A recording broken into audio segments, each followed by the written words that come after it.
성경, 구약 성경, 레위기 제20장 17. 어떤 남자가 아버지의 딸이든 어머니의 딸이든 자기 누이를 데려다 그 여자의 치부를 보고 그 여자도 그 남자의 치부를 보면 그것은 수치스러운 짓이다. 그들은 자기들의 백성이 보는 앞에서 잘려나가야 한다. 그는 자기 누이의 치부를 드러냈으니 그 죗값을 져야 한다.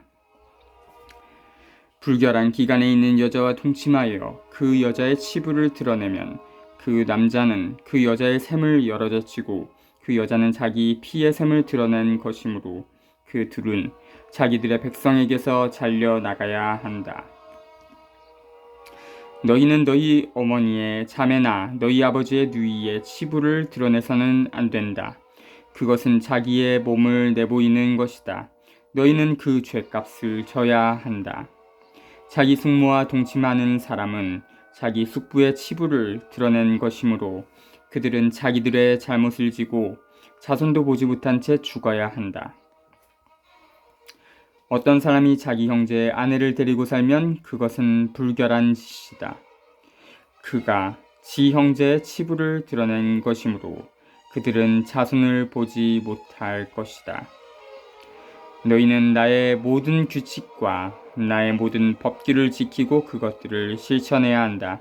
그래야 내가 너희를 데리고 들어가 살게 할 땅이 너희를 토해내지 않을 것이다.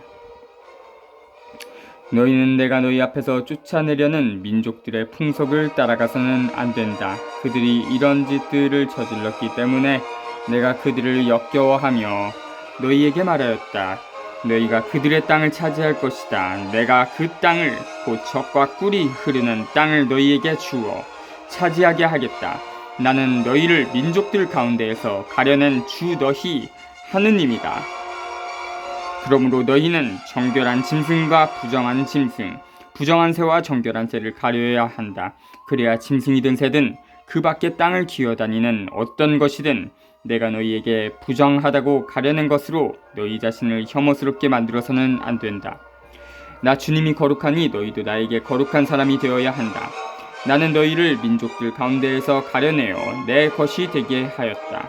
남자든 여자든 영매나 점쟁이로 나서는 자는 사형을 받아야 한다. 그들에게 돌을 던져야 한다. 그들은 자기들의 죗값으로 죽는 것이다. 20장 1절부터 7절. 몰록은 사람들이 어린이를 잡아바치던 옛 신이었다.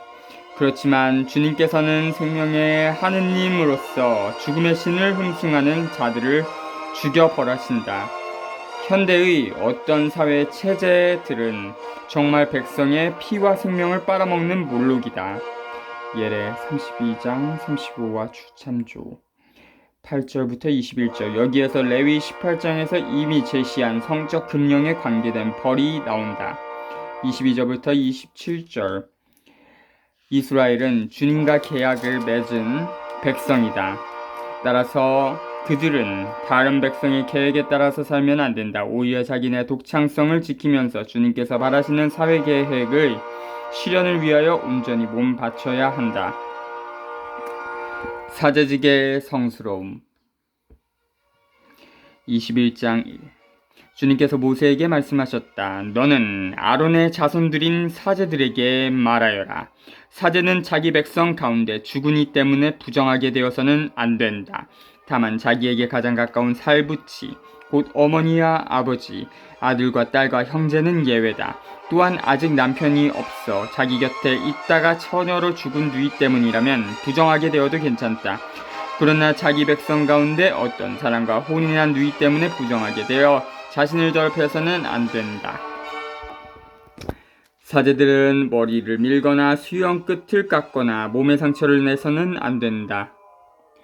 그들은 자기들의 하느님에게 거룩한 사람이 되어야 하고 자기들의 하느님 이름을 더럽혀서는 안 된다. 그들은 주님에게 화제물을, 자기들의 하느님에게 양식을 바치는 사람들이다. 그들은 거룩해야 한다. 그들은 창녀나 몸을 더럽힌 여자를 아내로 맞아들여서는 안 된다.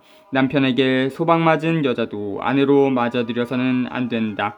사제는 자기 하느님에게 거룩한 사람이다. 너희는 사제를 거룩한 사람으로 대해야 한다. 그는 너희 하느님에게 양식을 바치는 사람이다. 사제는 너희에게 거룩한 사람이다. 너희를 거룩하게 하는 나 주님이 거룩하기 때문이다. 사제의 딸이 불륜을 저질러 지 몸을 더럽힐 경우 그것은 지 아버지를 더럽히는 것이다. 그 여자는 불에 태워야 한다. 자기 형제들 가운데에서 으뜸으로 뽑힌 대사자는 성별 기름을 머리에 받고 직무를 맡아 예복을 입었으므로 머리를 풀거나 옷을 찢어서는 안 된다. 그는 어떤 죽음에도 다가가서는 안 된다. 자기 아버지나 어머니 때문이라도 자신을 부정하게 만들어서는 안 된다. 그는 성소 밖으로 나가서 자기 하느님의 성소를 더럽혀서는 안 된다. 그는 자기 하느님의 성별 기름으로 축성을 받았다. 나는 주님이다. 그는 수처녀만을 아내로 맞아들여야 한다. 과부나 소방맞은 여자나 창녀가 되어 몸을 더럽힌 여자, 이런 여자를 맞아들여서는 안 된다. 자기 백성 가운데에서 수처녀를 아내로 맞아들여야 한다. 이렇게 하여 자기 백성 가운데에서 자식을 더럽히는 일이 있어서는 안 된다. 나는 그를 거룩하게 하는 주님이다. 주님께서 모세에게 이르셨다. 너는 아론에게 이렇게 일러라. 너의 후손 대대로 몸에 흠이 있는 사람은 자기 하느님에게 양식을 바치러 가까이 오지 못한다. 정녕 몸에 흠이 있는 사람은 누구도 가까이 오지 못한다. 눈먼 사람, 다리 저는 사람, 얼굴이 일그러졌거나 몸이 기형인 사람, 다리가 부러지거나 팔이 부러진 사람, 곱사등이, 난쟁이, 눈에 백태가 낀 사람, 가려움증이 있거나 수포진에 걸린 사람, 고환이 상한 사람은 가까이 오지 못한다. 아론 사제의 후손들 가운데 몸에 흠이 있는 사람은 주님에게 화제물을 바치러 다가오지 못한다. 몸에 흠이 있기 때문에 자기 하느님에게 양식을 바치러 다가오지 못한다. 그는 하느님에게 바친 양식, 곧 가장 거룩한 것과 거룩한 것들을 먹을 수 있다. 그러나 몸에 흠이 있기 때문에 그는 휘장으로 오거나 제단으로 다가와서 나의 이 거룩한 곳들을 더럽혀서는 안 된다. 나는 그것들을 거룩하게 하는 주님이다. 모세는 이 말씀을 아론과 그의 아들들과 이스라엘의 모든 자손에게 일러주었다. 21장 1절부터 24절 사제들의 생활과 태도에 관한 교훈은 세계와 관계를 맺고 계시는 하느님의 초월성이라는 개념의 바탕을 두고 있다. 따라서 사제는 세계와 구분된 자, 하느님과 매우 가깝게 있다고 해서 정화된 자로 여겨지고 있다. 세월이 흐름에 따라 이 사고방식은 사제들의 특권을 낳았고 그들을 특권 지배 계급으로 만들었으며 하느님께 가까이 가려는 백성은 그들에게 기대도록 했다. 그러나 예수님께서는 이런 개념을 뒤집어 엎으면서 하느님께서는 당신을 필요로 하는 사람들을 직접 만나러 오신다고 말씀하신다. 참조 마르 2장 17절, 루가 15. 재물의 성스러움 22장 1. 주님께서 모세에게 이르셨다. 너는 아론과 그의 아들들에게 일러 이스라엘 자손들이 나에게 봉헌하는 거룩한 예물들을 조심스럽게 다루어 나의 거룩한 이름을 더럽히는 일이 없게 하여라. 나는 주님이다. 그들에게 이렇게 말하여라. 너희 후손 대대로 이스라엘 자손들이 주님에게 봉헌하는 거룩한 예물에 부정한 몸으로 가까이 가는 자는 모두 내 앞에서 잘려나갈 것이다. 나는 주님이다. 아론의 후손 가운데 누구든 악성 피부병을 앓거나 고름을 흘리는 사람은 정결하게 될 때까지 거룩한 예물을 먹지 못한다. 어떤 주검 때문에 부정하게 된 것에 몸이 닿는 사람이나 정액을 흘리는 남자 또는 접촉하면 부정하게 되는 온갖 길짐승이나 어떤 종류의 부정이든 접촉하면 부정하게 되는 사람에게 몸이 닿는 이런 것이나 이런 사람에게 몸이 닿는 이는 저녁 때까지 부정하게 된다. 그리고 물로 몸을 씻지 않고서는 거룩한 예물을 먹지 못한다. 해가 지면 그는 정결하게 된다. 그런 다음에야 거룩한 예물을 먹을 수 있다. 그것이 그의 양식이기 때문이다. 저절로 죽은 짐승이나 맹수에게 찢겨 죽은 짐승을 먹어 그것으로 부정하게 되어서는 안 된다. 나는 주님이다. 그들은 내가 지키라고 한 것을 지켜 거룩한 예물 때문에 죗값을 지지 않아야 한다. 그들이 거룩한 예물을 더럽힐 경우 그것 때문에 죽을 것이다. 나는 그들을 거룩하게 하는 주님이다. 소기는 누구도 거룩한 예물을 먹지 못한다. 사제의 객식구나 품팔이꾼도 거룩한 예물을 먹지 못한다. 그러나 사제가 돈을 주고 사들인 사람은 그것을 먹을 수 있다. 사제의 시종도 마찬가지다. 이들은 사제의 양식을 함께 먹을 수 있다. 사제의 딸이라도 속인에게 시집갔으면 거룩한 예물로 바친 것을 먹지 못한다. 사제의 딸이 자식 없이 과부가 되었거나 소박을 맞고 아버지 집에 돌아왔으면 처녀 때처럼 자기 아버지의 양식을 먹을 수 있다. 그러나 속인은 누구도 그것을 먹지 못한다. 어떤 사람이 실수로 거룩한 예물을 먹을 경우 그는 거룩한 예물의 5분의 1 값을 더 보태어 사제에게 갚아야 한다.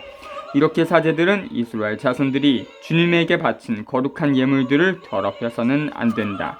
그래서 거룩한 예물들을 먹다가 보상해야 할 죄를 짊어지는 일이 없어야 한다. 나는 그 예물들을 거룩하게 하는 주님이다. 하느님께서 받으시는 제물. 주님께서 모세에게 이르셨다. 너는 아론과 그의 아들들과 이스라엘의 모든 자손에게 일러라. 그들에게 이렇게 말하여라. 누구든지 이스라엘 집안에 속한 사람이든 이스라엘에 머무르는 이방인이든 서원을 채우는 어떤 예물이나 자원으로 올리는 예물을 주님에게 번제물로 바칠 때 그 예물은 소나 양이나 염소 가운데에서 흠없는 수컷이어야 너희를 위하여 호의로 받아들여진다. 어떤 것이든 흠이 있는 것을 바쳐서는 안 된다. 그것은 너희를 위하여 호의로 받아들여지지 않는다. 누가 서원을 채우기 위해서든 자원으로든 소떼나 양떼에서 골라 주님에게 침교 제물을 바칠 경우 호의로 받아들여지려면 그 짐승에 흠이 없어야 한다. 어떤 흠도 있어서는 안 된다. 눈이 먼 것이나 어디가 부러진 것, 어디가 잘려나간 것이나 얼룩이 있는 것, 가려움증이 있거나 수포진에 걸린 것, 너희는 이런 것들을 주님에게 바쳐서는 안 된다. 이런 것들을 제단 위에서 화제물로 주님에게 올려서는 안 된다. 몸이 기형이거나 한쪽이 오그라든 소나 양을 자원 제물로는 바칠 수 있다. 그러나 서원 제물로는 호의로 받아들여지지 않는다. 고환이 터졌거나 으스러졌거나 빠졌거나 잘린 짐승을 주님에게 바쳐서는 안 된다. 너희 땅에서는 그런 짓을 해서는 안 된다. 너희는 이런 것들 가운데 그 무엇도 외국인의 손에서 받아 너희 하느님에게 양식으로 바쳐서는 안 된다. 그런 결함이 곧 흠이어서 그것들은 너희를 위하여 호의로 받아들여지지 않는다.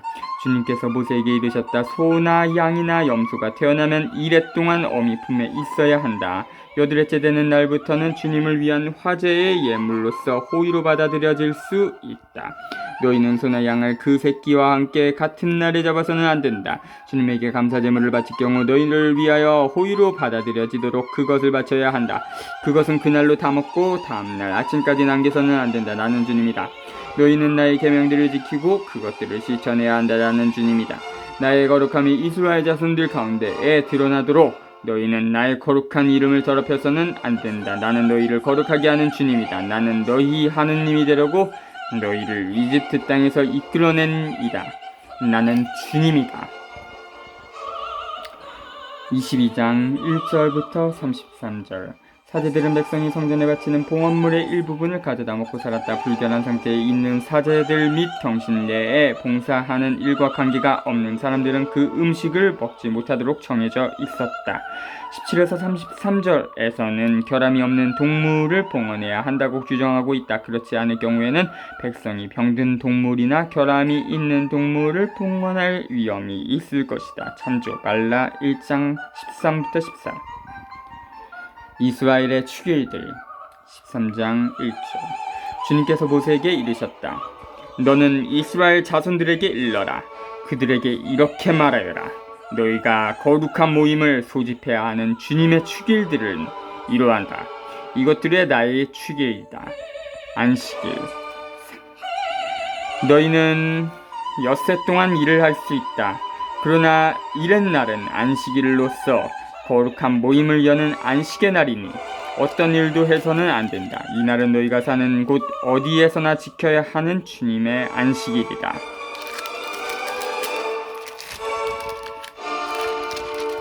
(23장 1절부터 44절) 이스라엘의 모든 축제는 농업이나 목축업에 그 뿌리를 두고 있었지만 이집트 탈출의 전통이 흡수되었고 계약의 거행과 하나가 되었다. 누룩 없는 빵을 먹는 파스가 축제에 관해서는 탈출 12장 1절부터 28의 주를 참조하라. 오순절이나 초막절이라고도 부르는 주간의 축제에 관해서는 탈출 23장 14부터 19절의 주를 참조하라. 핵곡식을 바치는 행위 9에서 14절은 하느님께서 자연을 통하여 실현해 주시는 선물을 인정하는 행위다. 새로운 달의 축제는 농사와 관련된 관습을 반영한다. 즉 농촌 생활은 달의 축제들에 의하여 규제되었다. 속죄의 예절에 관해서는 레위 16장 1절부터 34의 주를 참조하라. 파스카와 무교절 너희가 정해진 때에 소집해야 하는 거룩한 모임 곧 주님의 축일들은 이러하다. 첫째 달 열 나흔 날 저녁 어스름에 주님의 파스카를 지켜야 한다. 이달 보름에는 주님의 무교절을 지내는데 너희는 이래 동안 누룩 없는 빵을 먹어야 한다. 첫날에는 거룩한 모임을 열고 생업으로 하는 일은 아무것도 해서는 안 된다. 그리고 이래 동안 주님에게 화제물을 바쳐야 한다.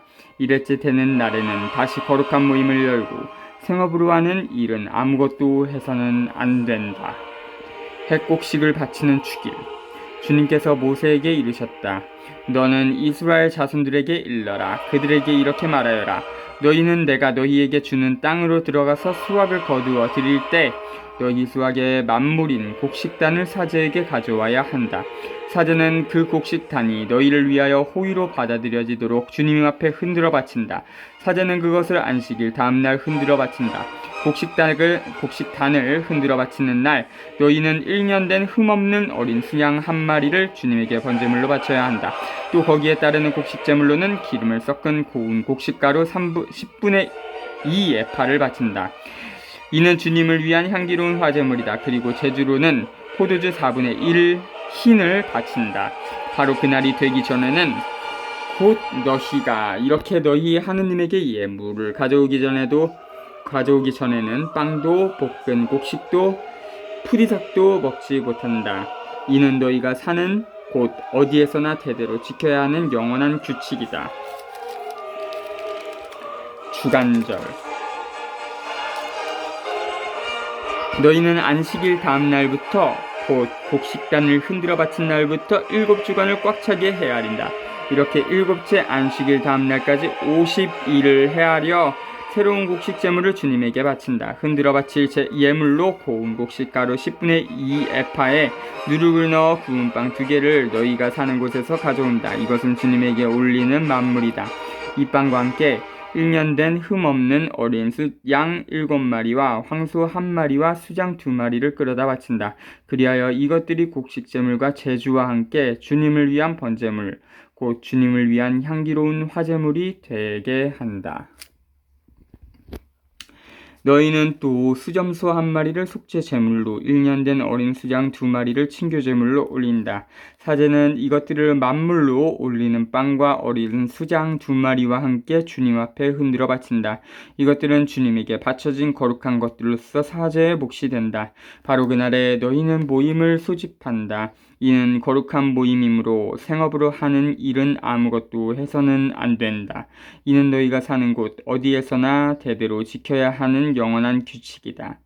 너희 땅의 수확을 거두어 들일 때 밭 구석까지 모조리 거두어 들여서는 안 된다. 거두고 남은 이삭을 주어서도 안 된다. 그것들을 가난한 이와 이방인을 위하여 남겨 두어야 한다. 나는 주 너희 하느님이다. 7월 초하루 주님께서 모세에게 이르셨다. 너는 이스라엘 자손들에게 이렇게 일러라. 7째 달, 그 달 초하루 날은 너희에게 안식의 날이다. 나팔을 불어 기념일임을 알리고 거룩한 모임을 열어야 한다. 너희는 생업으로 하는 일은 아무것도 하지 말고 주님을 위한 화제물을 바쳐야 한다. 속죄일 주님께서 모세에게 이르셨다. 또한 이 일곱째 달 초열흘날은 속죄일이라. 너희는 거룩한 모임을 열고 고행하며 주님에게 화제물을 바쳐야 한다. 이날에는 어떤 일도 해서는 안 된다. 주 너희 하느님 앞에서 너희를 위하여 속죄 예식을 거행하는 속죄일이기 때문이다. 이날에 고행하지 않는 자는 누구든지 자기 백성에게서 잘려나갈 것이다. 그리고 누구든지 이날에 어떤 일이라도 하면 내가 그 자를 자기 백성 가운데에서 없애버리겠다. 너희는 어떤 일도 해서는 안 된다. 이로 이는 너희가 사는 곳 어디에서나 대대로 지켜야 하는 영원한 규칙이다. 이날은 너희에게 안식일, 곧 안식의 날이며 고행을 해야 하는 날이다. 그 달 초아흐렛 날 저녁, 곧 그날 저녁부터 다음날 저녁까지 안식일을 지켜야 한다. 초막절. 주님께서 모세에게 이르셨다. 너는 이스라엘 자손들에게 일러라. 이 일곱째 달 보름날부터 이래 동안은 주님을 위한 초막절이다. 그 첫날에는 거룩한 모임을 열고 생업으로 하는 일은 아무것도 해서는 안 된다. 너희는 이래 동안 주님에게 화제물을 바친다. 여드렛째 되는 날에는 다시 거룩한 모임을 열고 주님에게 화제물을 바친다. 이날은 집회일이므로 너희는 생업으로 하는 일은 아무것도 해서는 안 된다. 맺은 말. 이는 너희가 거룩한 모임을 소집해야 하는 주님의 축일들로서 이때 너희는 그날에 맞는 번제물과 곡식제물과 희생제물과 제주를 주님에게 화제물로 바쳐야 한다. 이것들은 주님의 안식일 제물과는 다른 것이며 너희가 주님에게 바치는 예물과 모든 서원제물 그리고 모든 자원제물과도 다른 것이다. 초막절 규정에 덧붙이는 말. 땅의 소출을 거두고 난 다음 너희는 일곱째 달 보름날부터 이래 동안 주님의 축제를 지내야 한다. 첫날은 안식의 날이고 여드렛째 되는 날도 안식의 날이다. 첫날 너희는 좋은 나무의 열매와 야자나무의 가지와 무성한 나무의 줄기와 갯버들을 마련하고 주 너희 하느님 앞에서 이래 동안 즐거워하여라. 너희는 해마다 이래 동안 이렇게 주님의 축제를 지내야 한다. 이는 너희가 대대로 지켜야 하는 영원한 규칙으로서 일곱째 달에 이 축제를 지내야 한다. 너희는 이래 동안 초막에서 지내야 한다. 이스라엘에 있는 모든 본토인은 초막에서 지내야 한다. 이는 내가 이스라엘 자손들을 이집트 땅에서 이끌고 나올 때 초막에서 살게 하였던 일을 너희가 대대로 알게 하려는 것이다. 나는 주 너희 하느님이다. 그리하여 모세는 이스라엘 자손들에게 주님의 축일들을 일러주었다.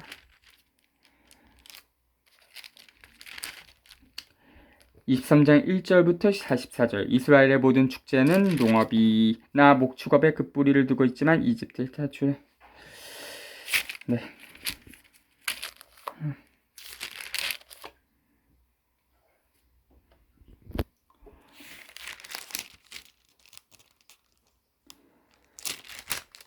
성소의 등불 24장 1. 주님께서 모세에게 이르셨다. 너는 이스라엘 자손들에게 올리브를 찧어서 짠 순수한 등잔기름을 가져오도록 명령하여 늘 등불이 타오르게 하여라. 아론에게 말하여 그것을 만남의 천막 안 증언궤의 휘장 밖에 차려놓아 저녁부터 아침까지 주님 앞에 늘 켜두게 하여라. 이는 너희가 대대로 지켜야 하는 영원한 규칙이다. 그 등불들을 주님 앞 순금 등잔대 위에 늘 차려놓게 하여라. 제사상. 너희는 고운 곡식 가루를 가져다가 하나의 10분의 2 에파를 들여 빵 과자 12개를 굽고 주님 앞 순금상 위에 한 줄에 6개씩 두 줄로 쌓아 놓아라. 그리고 그 줄마다 순수한 유향을 얹어라. 그리하여 이것이 그 빵의 기념제물 곧 주님을 위한 화제물이 되게 하여라.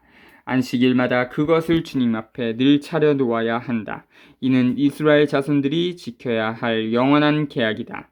그것은 아론과 그의 아들들의 몫이 된다. 그것은 주님에게 바친 화제물에서 온 것으로 가장 거룩한 것이기 때문에 거룩한 곳에서 먹어야 한다. 이는 영원한 규정이다. 하느님 이름을 모독한 자의 처벌. 24장 1절부터 9절 등불 예절은 성소에 계시는 주님의 끊임없는 현존을 생각하게 한다. 빵의 예절은 이스라엘 백성 이 끊임없이 주님 앞에 있음을 상기시킨다. 하느님께 봉헌된 빵에 관해서는 마르코 2장 25에서 26절을 참조하라. 10. 이스라엘 여자와 이집트 남자 사이에서 난 어떤 사람이 이스라엘 자손들과 함께 나왔다. 이 이스라엘 여자의 아들이 이스라엘 사람과 진영에서 싸우게 되었는데 이 이스라엘 여자의 아들이 주님의 이름을 모독하면서 저주하였다. 그래서 사람들이 그를 끌고 모세에게 왔다. 그 어머니의 이름은 슬로미시인데 단 지파에 속하는 디브리의 딸이었다. 사람들은 주님의 분부에 따라 결정을 내리려고 그를 가두어뒀다. 그러자 주님께서 모세에게 이르셨다. 저주한 그 자를 진영 밖으로 끌고 가서 그가 저주하는 것을 들은 이들이 모두 그의 머리에 손을 얹게 한 다음 온 공동체가 그에게 돌을 던지게 하여라. 그리고 너는 이스라엘 자손들에게 일러라. 누구든지 자기 하느님을 저주할 경우 그 죄값을 져야 한다. 주님의 이름을 모독한 자는 사형을 받아야 한다. 온 공동체가 그에게 돌을 던져야 한다. 이방인이든 본토인이든 주님의 이름을 모독하면 사형을 받아야 한다. 보상법 17. 누구든지 사람을 때려 목숨을 잃게 한 자는 사형을 받아야 한다. 또 짐승을 때려 목숨을 잃게 한 자는 그것을 보상해야 한다. 목숨을 목숨으로 갚는다. 동족에게 상해를 입힌 사람은 자기가 한 대로 되받아야 한다.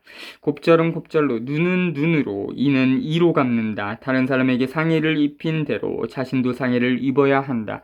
짐승을 때려 죽인 자는 그것을 보상해야 한다. 사람을 때려 죽인 자는 사형을 받아야 한다. 이방인이든 본토인이든 너희에게는 법이 하나일 뿐이다. 나는 주 너희 하느님이다. 모세가 이스라엘 자손들에게 이렇게 이르자 저주한 그 자를 사람들이 진영 밖으로 끌고 가서 그에게 돌을 던졌다. 이렇게 이스라엘 자손들은 주님께서 모세에게 명령하신 대로 하였다. 10절부터 23절 생명의 원천이요 주인이신 주님을 모독하는 짓은 생명 자체를 모독하는 것과 같다. 따라서 그런 짓은 죽음을 스스로 불러오는 짓이다. 탈리온법에 관해서는 탈출 21장 18에서 27절의 줄을 참조하라. 성년, 안식년 25장 1절 주님께서 시나이산에서 모세에게 이르셨다. 너는 이스라엘 자손들에게 일러라. 그들에게 이렇게 말하여라. 내가 너희에게 주는 땅으로 너희가 들어가면 그 땅도 주님의 안식을 지켜야 한다. 너희는 6해 동안 밭에 씨를 뿌리고 6해 동안 포도원을 가꾸어 그 소출을 거두어라. 그러나 7째 해는 안식년으로 땅을 위한 안식의 해, 곧 주님의 안식년이라.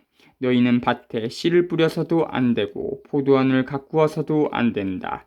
너희가 수확한 다음에 저절로 자란 곡식을 거두어서도 안 되고 너희가 가꾸지 않은 포도원에 저절로 열린 포도를 따서도 안 된다. 이것이 땅의 안식년이다. 안식년에 땅에서 나오는 것이 너희뿐만 아니라 너희의 남종과 여종과 품팔이꾼 그리고 너희와 함께 머무르는 거류민의 양식이 될 것이다. 또한 너희 가축과 너희 땅에서 사는 짐승까지도 땅에서 나는 온갖 소출을 먹을 것이다. 희년 너희는 안식년을 7번 곧 7회를 7번 헤아려라. 그러면 안식년이 7번 지나 49회가 된다.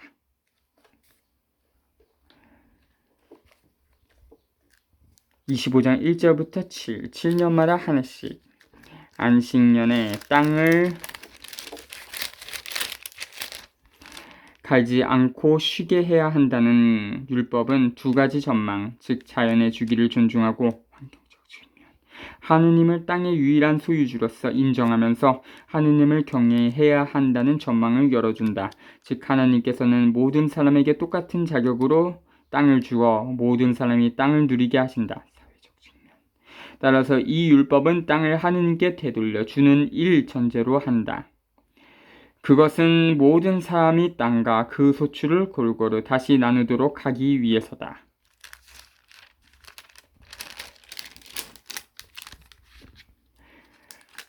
희년 너희는 안식년을 7번 곧 7회를 7번 헤아려라. 그러면 안식년이 7번 지나 49회가 된다. 그 7째 달 초여름날 곧 속죄일에 나팔 소리를 크게 울려라. 너희가 사는 온 땅의 나팔 소리를 울려라. 너희는 이 50년째 해를 거룩한 해로 선언을 하고 너희 땅에 사는 모든 주민에게 해방을 선포하여라. 이 해는 너희의 희년이다. 너희는 저마다 지 소유지를 되찾고 저마다 자기 씨족에게 돌아가야 한다. 이 50년째 해는 너희의 희년이다. 너희는 씨를 뿌려서도 안 되고 저절로 자란 곡식을 거두어서도 안 되며 저절로 열린 포도를 따서도 안 된다. 이 해는 희년이다. 그것은 너희에게 거룩한 해다. 너희는 밭에서 그냥 나는 것만을 먹어야 한다. 이 희년에 너희는 저마다 지 소유지를 되찾아야 한다. 너희가 동족에게 무엇을 팔거나 동족의 손에서 무엇을 살 때 서로 속여서는 안 된다. 너희는 희년에서 몇 해가 지났는지 헤아린 다음 너희 동족에게서 사고 그는 소출을 거둘 횟수를 헤아린 다음 너희에게 팔아야 한다. 그 횟수가 많으면 값을 올리고 횟수가 적으면 값을 내려야 한다. 그는 수출을 거둘 횟수를 너희에게 파는 것이다. 너희는 동족끼리 속여서는 안 된다. 너희는 너희 하느님을 경외해야 한다. 나는 주 너희 하느님이다. 너희는 나의 규칙들을 실천하고 나의 법규들을 지키며 실천해야 한다. 그래야 너희가 그 땅에서 평안히 살게 될 것이다. 그리고 땅이 열매를 내주어 너희가 배불리 먹으며 그곳에서 평안히 살게 될 것이다. 씨를 뿌려서도 안 되고 소출을 거두어서도 안 된다면 우리가 7째 해에는 무엇을 먹으리요 하고 너희가 물을 수도 있을 것이다. 그러나 나는 6째 해에 나의 복을 베풀어 새 해 동안 먹을 소출이 나게 하겠다. 그래서 씨를 다시 뿌리는 8째 해에 너희는 묵은 곡식을 먹을 것이다. 9째 해가 되어 그 해 소출이 날 때까지 묵은 곡식을 먹게 될 것이다.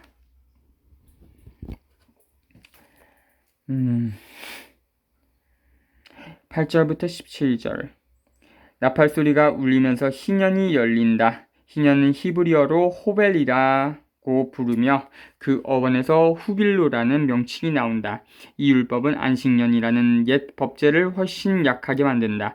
안식년의 율법은 노예 해방의 실천 및 7년마다 소유권을 원래 임자에게 돌려주는 실천을 겨냥하고 있다. 신명 15장 12절부터 18절의 주참조. 희년이라는 이 새로운 법제에서는 아마 바빌론 기양살이에서 돌아온 유다인을 위해 소유권을 되찾는 것을 겨냥했을 것이다. 18절부터 22절. 땅이 쉬는 동안 백성은 어떻게 먹고 살았을까? 참조 25장 2에서 17절. 7절. 한편으로는 인간의 필요를 채워주시는 하느님의 섭리에 기댐으로써 그리고 또 다른 한편으로는 미리 준비함으로써 즉 땅을 쉬게 하는 해에도 먹고 살기 위하여 6째 해에 더 많이 농사를 짓고 남은 것을 쌓아둠으로써 해결했다. 재산을 되사는 규정. 땅을 아주 팔지는 못한다. 땅은 나의 것이다. 너희는 내 곁에 머무르는 이방인이고 거류민일 따름이다. 너희가 소유한 땅에서는 어디서나 땅을 되사는 권리가 보장되어야 한다. 너희 형제가 가난해져 자기 소유지를 팔 경우 그에게 가장 가까운 구원자가 나서서 그 판 것을 되사야 한다. 구원자가 없는 사람이라도 스스로 힘이 닿아 되사기에 충분한 방도가 생기면 자기가 판 뒤에 지난 횟수를 헤아려 나머지 값을 산 사람에게 치르고 그 소유지를 되찾는다. 그러나 되찾을 능력이 생기지 않으면 그가 판 것은 희년이 될 때까지 그것을 산 사람의 손에 남아있게 된다. 그러다가 희년에는 그 소유지가 풀려 그는 그것을 되찾게 된다. 어떤 사람이 성곽도시에 있는 주택을 팔 경우 판지 한 해가 다 될 때까지는 되살 권리가 있다. 되살 권리가 일정 기간에만 있는 것이다. 한 해가 다 차기까지 되사지 못하면 성곽이 있는 그 도시의 집은 대대로 아주 그 집을 산 사람의 것이 된다. 그것은 희년이 되어도 풀리지 않는다. 둘레에 성곽이 쳐지지 않은 시골의 집들은 그 땅의 토지로 여겨진다. 그래서 그것을 되살 권리가 있고 희년이 되면 풀린다.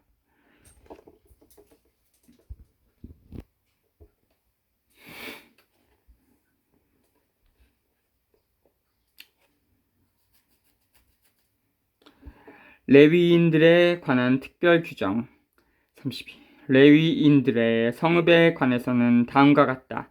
레위인들은 언제나 그들 소유의 성읍에 있는 집을 되살 권리가 있다. 다른 레위인이 그것을 되산다 하더라도 레위인들이 소유한 성읍에서 팔린 집은 희년이 되면 풀린다. 레위인들의 성읍에 있는 집들은 이스라엘 자손들 가운데에서 그들이 자기 소유로 얻은 것이다. 그들 성읍 둘레의 목초지는 팔지 못한다. 그것은 그들의 영원한 소유지이다. 너희 형제가 가난하게 되어 너희 곁에서 허덕이면 너희는 그를 거들어 주어야 한다. 그도 이방인이나 거류민처럼 너희 곁에서 살 수 있게 해야 한다. 그에게서 이자나 이익을 거두어서는 안 된다. 너희는 너희 하느님을 경외해야 한다. 그리하여 너희 형제가 너희 곁에서 살 수 있게 해야 한다. 이자를 받으려고 그에게 돈을 구워주어서도 안 되고 이득을 보려고 그에게 양식을 구워주어서도 안 된다. 나는 너희에게 가나안 땅을 주고 너희 하느님이 되려고 너희를 이집트 땅에서 이끌어낸 너희 주 너희 하느님이다. 23절부터 34절. 땅은 오로지 하느님께 속한다. 하느님께서 땅을 모든 사람과 모든 백성을 위한 유산으로 주셨다. 모든 사람이 땅이라는 선물을 골고루 누릴 권리를 가지고 있다. 만일 어떤 사람이 여러 사정으로 자기 소유를 팔 수밖에 없었을 경우 그 땅을 되찾을 권리를 가지고 있다. 이 율법은 큰 농황과 대지주가 생기는 걸 막고 있다. 결국 사회적 불평등이 생겨나는 것을 피하려 하고 있다. 29에서 31절에서는 부동산 투기를 분명히 반대하고 있다. 즉 모든 사람은 자기 집을 가지고 권리가 있으며 빼앗고 훔치는 행위를 금하는 법률에 의하여 보호를 받을 권리가 있다는 것이다. 레위인은 집을 되돌려 받을 변함없는 권리를 가지고 있다. 그의 집이 그의 하나뿐인 소유이기 때문이다. 35에서 43절. 이 율법은 경제적으로 딱한 지경에 빠진 사람과 연대할 것을 요구한다. 그리고 자기의 상황을 일시적으로나마 가볍게 하기 위하여 어떤 제한도 받아들일 수밖에 없는 사람은 참혹한 처지에 빠뜨려 자기 이익을 챙기는 짓을 못하게 한다. 38절에서는 원칙을 밝힌다. 즉 하느님으로 말미암아 해방되고 자유를 얻은 사람은 그 누구도 또 어떤 모양으로도 다른 사람을 노예로 만들거나 착취할 수 없다는 것이다. 이스라엘인의 종이 될 경우 너희 곁에 사는 형제가 가난하게 되어 자신을 너희에게 팔 경우 그를 종부리듯 해서는 안 된다. 그가 품팔이꾼이나 거류민처럼 너희 곁에서 살며 희년이 될 때까지 너희 일을 하다가 자기 자식들과 함께 너희를 떠나서 자기 시족에게 돌아가 조상 전례의 소유지를 되찾게 해야 한다. 그들은 내가 이집트 땅에서 이끌어낸 나의 종들이니 종이 팔리듯 팔려서는 안 된다. 그를 가혹하게 다스려서는 안 된다. 너희는 너희의 하나님을 경외해야 한다. 외국인 종. 너희가 소유할 수 있는 남종과 여종에 관해서는 다음과 같다. 너희는 주위 민족들에게서 남종과 여종을 사들일 수 있다. 또 너희 곁에 머무르는 거류민의 자식들 가운데에서나 너희 땅에서 태어나 너희 곁에 머무르는 그들의 친척 가운데에서 사들여 너희 소유로 삼을 수 있다. 너희는 그들을 너희 자손에게 대대로 물려주어 소유하게 할 수 있다. 너희는 그들을 언제까지나 종으로 부려도 된다. 그러나 너희 형제 이스라엘 자손들끼리는 가혹하게 다스려서는 안 된다. 이스라엘인이 외국인의 종이 될 경우 너희 곁에 사는 이방인이나 거류민이 넉넉해졌는데 그 옆에 사는 너희 형제가 가난해져 너희 곁에 사는 이방인이나 거류민 또는 이방인의 시족의 후손에게 자신을 팔 경우 팔린 다음에라도 그는 자신을 되살 권리를 지닌다. 그의 형제 가운데 한 사람이 그를 되살 수도 있다. 아니면 그의 삼촌이나 삼촌의 아들이 그를 되살 수도 있고 그 시족의 다른 살부치가 그를 되살 수도 있다. 그 자신이 넉넉해지면 스스로 지 몸을 되살 수도 있다. 이 경우 그는 자기를 산 사람과 함께 지 몸을 판 그 해부터 희년까지가 몇 해인지 헤아려 그 횟수에 따라 가격을 매기는데 그 집에 머물러야 할 기간을 날품파리의 날수로 쳐서 계산한다. 아직 횟수가 많이 남았으면 그것에 따라 자기를 판 가격에서 일정액을 빼고 자신을 되사는 값을 치른다. 희년까지 남은 횟수가 얼마 되지 않으면 그 횟수에 따라 계산한 다음 자신을 되사는 값을 치른다. 그를 한 해 한 해 날품 발이로써 주인 집에 머무르게 하고 주인이 너희 눈앞에서 그를 가혹하게 다스리는 일이 없게 해야 한다. 그가 이 여러 방도 가운데 어느 하나로도 자신을 되사지 못한다 하더라도 희년이 되면 자식들과 함께 풀려난다. 이는 이스라엘 자손들이 나에게 속한 종들이기 때문이다. 그들은 내가 이집트 땅에서 이끌어낸 나의 종들이다. 나는 주 너희 하느님이다. 44절에서 55절. 이 율법은 이스라엘과 다른 나라들 사이의 차이점을 강조한다. 즉 오직 이스라엘 사람만을 하느님의 백성으로 보고 있다. 이 시각은 신약에 의하여 고쳐진다. 즉 예수님을 통하여 모든 사람과 모든 백성이 하느님의 백성에 속할 수 있을 것이고 그 어떤 노예와도 정당화하지 못할 것이다. 계명들의 요약 26장 1. 너희를 위하여 우상을 만들거나 신상이나 기념기둥을 세워서는 안 된다. 또 조각한 돌을 너희 땅에 놓고 그것에 절해서도 안 된다. 나는 주 너희 하느님이다. 너희는 나의 안식일을 지키고 나의 성소를 경외해야 한다. 나는 주님이다. 26장 1절부터 46절. 거룩함의 율법은 축복과 저주를 미리 짐작하며 끝난다. 하느님과 당신 계획에 충실한 백성은 축복, 즉 번영과 생명을 누릴 것이다. 그러나 만일 불충실하면 저주, 즉 멸망하고 죽임을 당할 것이다. 하느님께서는 인간이 살기를 바라시지만 살 길을 선택하는 장본인은 인간이다. 27장 1절부터 34절. 하느님의 계획은 모든 사람을 살리는 데 있다. 인간이 그런 하느님의 계획을 인정할 때 그는 약속 또는 서원으로서 자기 재산을 하느님께 봉헌할 수 있고 그렇게 함으로써 그 계획에 참여할 수 있다. 만일 그런 약속 또는 서원이 의미가 없으면 그것은 악한 것이며 바뀌어야 한다. 이 문제에 관해서는 말했고 7장 1절부터 13과 주를 참조하라. 아나테마는 전쟁에서 원수에게서 얻은 재산을 하느님께 전적으로 봉헌하는 희생제사였다. 이 제사는 오로지 하느님께 속하고 되돌려받을 수 없다. 이런 실천은 백성으로 하여금 이방인의 종교 및 관습에 젖지 않도록 하기 위한 것이다. 이 본문은 아나테마의 재물을 오로지 주님께 봉헌된 것으로서 사제들만이 사용할 수 있다고 알아듣는다. 순종에 따르는 상 26장 3. 너희가 나의 규칙들을 따르며 나의 계명들을 지키고 실천하면 나는 제때에 비를 내려주겠다. 그러면 땅은 수출을 내고 들의 나무는 열매를 낼 것이다. 타작 기간이 포도 수확 때까지 이어지고 포도 수확이 파종 때까지 이어질 것이다. 그래서 너희는 양식을 배부리 먹으며 너희 땅에서 평안히 살게 될 것이다. 내가 그 땅에 평화를 줄 것이니 너희가 누워 자더라도 너희는 아무런 위협도 받지 않을 것이다. 나는 위험한 짐승들을 없애고 칼이 너희 땅을 휩쓸지 못하게 하겠다. 너희는 원수들을 뒤쫓고 그들은 너희 앞에서 칼에 맞아 쓰러질 것이다. 너희는 5명이 100명을 뒤쫓고 100명이 10,000명을 뒤쫓으며 원수들은 너희 앞에서 칼에 맞아 쓰러질 것이다. 나는 너희를 보살펴 너희가 자식을 많이 낳고 번성하게 하며 너희와 맺은 나의 계약을 이루겠다. 너희는 묵은 곡식을 오래 갈무리하며 먹다가 핵곡식이 나오면 묵은 곡식을 퍼내 버려야 할 것이다.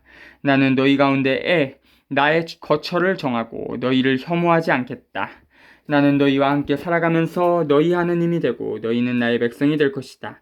나는 너희를 더 이상 종으로 남지 않게 하려고 너희를 이집트 땅에서 이끌어낸 주 너희 하느님이다. 나는 너희 멍에를 부수어 너희가 얼굴을 들고 걸어갈 수 있게 하였다. 거역에 따르는 벌 14. 그러나 너희가 나의 말을 듣지 않고 이 모든 계명을 실천하지 않거나 나의 규칙들을 업신여기고 나의 법규들을 혐오하여 나의 모든 계명을 실천하지 않고 나의 계약을 깨뜨리면 나는 너희에게 이렇게 하겠다. 나는 너희에게 갑작스러운 재난을 곧 폐병과 열병을 보내어 눈이 어두워지고 목숨이 사그러지게 하겠다. 너희가 씨앗을 뿌려도 헛될 것이다. 너희 원수가 그것을 먹어버릴 것이기 때문이다. 내가 너희에게 내 얼굴을 돌리면 너희는 원수들 앞에서 패망하여 적의 지배를 받을 것이다. 너희는 뒤쫓는 자가 없어도 도망치게 될 것이다. 이렇게까지 하여도 너희가 내 말을 듣지 않는다면 나는 계속해서 너희 죄를 7배로 벌하겠다. 그리하여 나는 너희가 자랑하는 그 힘을 꺾어버리겠다. 나는 너희 하늘을 쇠처럼 너희 땅을 구리처럼 만들겠다. 그러면 너희가 힘을 다하여도 헛들 것이니 땅은 소출을 내지 않고 땅의 나무는 열매를 내지 않을 것이기 때문이다. 그래도 너희가 나에게 맞서며 내 말을 듣지 않으려 한다면 나는 계속해서 너희 죄에 마땅한 재앙을 7배로 내리겠다. 나는 너희에게 들짐승들을 보내어 너희 자식들을 물어가게 하고 너희 가축들을 멸종케 하겠다. 그러면 너희 수가 줄어들어 너희가 다니는 길들이 한산하게 될 것이다. 이렇게 해도 너희가 내 징계를 받아들이지 않고 나에게 맞선다면 나도 너희에게 맞설 수밖에 없다. 나 역시 너희 죄를 7배로 하여 너희를 치겠다. 나는 너희에게 칼을 보내어 계약을 어긴 것을 복수하게 할 것이다. 너희가 너희 성읍들 안으로 피해 모여들면 나는 너희 가운데에 흑사병을 보내겠다. 그리하여 너희는 원수의 손에 넘어가고 말 것이다. 내가 너희 양식을 끊어버리면 여자 10명이 너희가 먹을 빵을 가마 하나에서 구워낼 것이다. 그들이 그 빵을 저울로 달아 너희에게 나누어지면 그것을 먹어보아야 너희가 배부르지 않을 것이다. 이렇게 해도 너희가 내 말을 듣지 않고 나에게 맞선다면 나 역시 화를 내며 너희에게 맞서고 너희 죄를 7배로 벌하겠다. 그러면 너희는 너희 아들들의 살을 먹고 너희 딸들의 살을 먹어야 할 것이다. 나는 너희의 산당들을 헐어버리고 너희의 분향재단들을 부수어버리겠다. 그리고 너희 주검들이 너희 우상들의 주검 위로 쌓이게 하겠다. 이렇게 나는 너희를 혐오할 것이다. 나는 너희 성읍들을 폐허로 만들고 너희 성소들을 황폐하게 하겠다. 너희가 바치는 향기도 맞지 않겠다. 나는 그 땅을 황폐하게 만들어 버리리니 너희 원수들이 그곳에 살러 왔다가 그 모습에 즐겁할 것이다.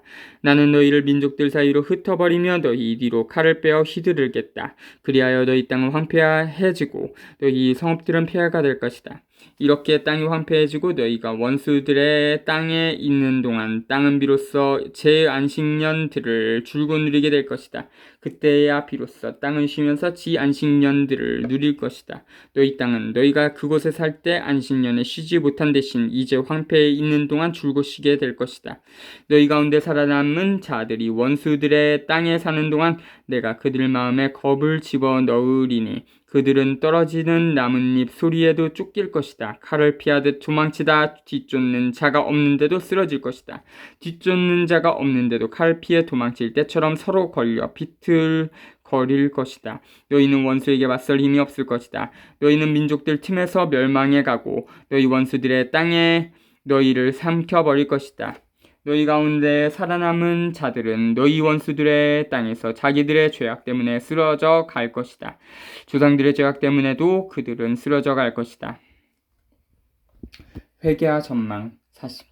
그러나 그들이 나를 배신하고 나에게 맞서 지은 자기들의 죄악과 조상들의 죄악을 고백하면 그리고 내가 자기들에게 맞서고 자기들을 원수들의 땅으로 보낼 수밖에 없었음을 깨닫는다면 그리하여 할례 받지 못한 그들의 마음이 겸손해져 자기들의 죄값을 치른다면 나는 야곱과 맺은 나의 계약과 이삭과 맺은 나의 계약 또 아브라함과 맺은 나의 계약을 기억하고 그 땅도 기억하겠다. 그들이 죄값을 치르는 동안 그들이 버리고 떠난 그 땅은 그들 없이 황폐한 채 남아 지 안식년들을 누릴 것이다. 그들이 나의 법규들을 업신여기고 나의 규칙들을 혐오하였기 때문이다. 그렇지만 나는 그들이 원수들의 땅에 있는 동안에도 그들을 업신여기거나 혐오하여 그들을 멸망시키거나 그들과 맺은 나의 계약을 깨뜨리지 않겠다. 나는 주 그들의 하느님이다. 나는 그들을 위하여 선조들과 맺은 계약을 기억하겠다. 나는 그들의 하느님이 되려고 민족들이 보는 앞에서 그들을 이집트 땅에서 이끌어내었다. 나는 주님이다. 이것이 주님께서 시나이산에서 모세를 통하여 당신과 이스라엘 자손들 사이에 세우신 규정과 법규와 법이다. 부록 서원 예물의 값 27장 1. 주님께서 모세에게 이르셨다. 너는 이스라엘 자손들에게 일러라. 그들에게 이렇게 말하여라. 누구든지 사람을 봉헌하겠다고 주님에게 서원하고 그 사람에 해당하는 값에 따라 서원을 채우려 할 경우 20살에서 60살에 이르는 남자의 값은 성소세켈로 은 50세켈이다. 여자이면 그 값이 30세켈이다. 5살에서 20살까지는 남자의 값이 20세켈이고 여자는 10세켈이다. 한 달에서 5살까지는 남자의 값은 은 5세켈이고 여자의 값은 은 3세켈이다. 60살 이상인 남자의 값은 15세켈이고 여자는 10세켈이다. 너무 가난하여 이 값을 낼 수 없는 사람이 있으면 그를 사제 앞에 세우고 사제가 그 값을 매기는데 서원한 사람의 능력에 따라 값을 매긴다. 주님에게 예물로 바칠 수 있는 짐승이면 주님에게 올리려고 한 것은 모두 거룩하다. 그러므로 그것을 다른 것으로 대신하지 못한다. 좋은 것을 나쁜 것으로 또 나쁜 것을 좋은 것으로 바꾸지 못한다. 짐승을 짐승으로 바꾸면 본래의 것과 바꾼 것 둘 다 거룩하게 된다. 주님에게 예물로 바칠 수 없는 부정한 짐승이면 그것이 어떤 짐승이든 사제 앞에 세우고 사제가 그것이 좋은지 나쁜지 가려 값을 매긴다. 사제가 값을 매기는 그대로 그 값이 된다. 그것을 대사고자 하면 그 값에다 5분의 1을 더 보태야 한다. 누가 자기 집을 주님에게 거룩한 것으로 봉헌하고자 할 경우 사제가 그것이 좋은지 나쁜지 가려 값을 매긴다. 사제가 값을 매기는 그대로 그 값이 결정된다. 봉헌한 이가 자기 집을 되사고자 하면 그 가격에 5분의 1을 더 보태야 한다. 그러면 그 집이 다시 그의 것이 된다. 누가 자기 소유의 밭을 주님에게 봉헌하고자 하면 씨앗의 분량에 따라 그 값이 매겨진다. 보리 한 호멜의 씨앗 분량이면 은 50세켈이다.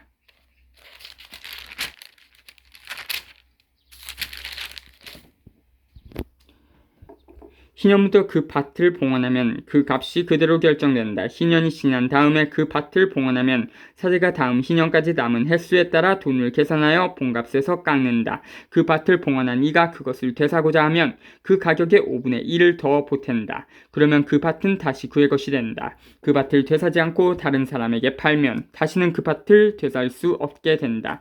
희년이 되어 그 밭이 풀리더라도 그것은 완전 봉헌물이 된 밭처럼 주님에게 바쳐진 거룩한 것으로서 사제의 소유가 된다. 누가 본래 자기 소유의 밭이 아니라 사들인 밭을 주님에게 봉헌하면 사제가 희년까지 얼마인지 따져 그 값의 총액을 계산한다. 그러면 그는 그 날로 그 값을 주님에게 거룩한 것으로 바친다. 희년이 되면 그 밭은 그것을 판 사람, 곧 그 땅의 본래 임자에게 돌아간다. 모든 값은 20게라를 한 세켈로 하는 성소세켈에 따른다. 짐승의 맛배는 맛배로서 이미 주님에게 속하기 때문에 아무도 그것을 봉헌할 수 없다. 소든지 양이나 염소든지 그것은 이미 주님의 것이다. 그러나 부정한 짐승이면 그 값의 5분의 1을 더 보태어 그것을 대속할 수 있다. 그것을 대속하지 않으면 그 값으로 다른 이에게 팔려나간다. 그러나 누가 자기가 가진 것 가운데에서 무엇이든 완전 봉헌물로 주님에게 바쳤으면 사람이든 짐승이든 자기 소유의 밭이든 그것을 팔거나 제사할 수 없다. 완전 봉헌물은 모두 주님에게 바쳐진 가장 거룩한 것이다. 완전 봉헌물이 된 사람은 그가 누구이든 대속할 수 없다. 그는 반드시 죽어야 한다.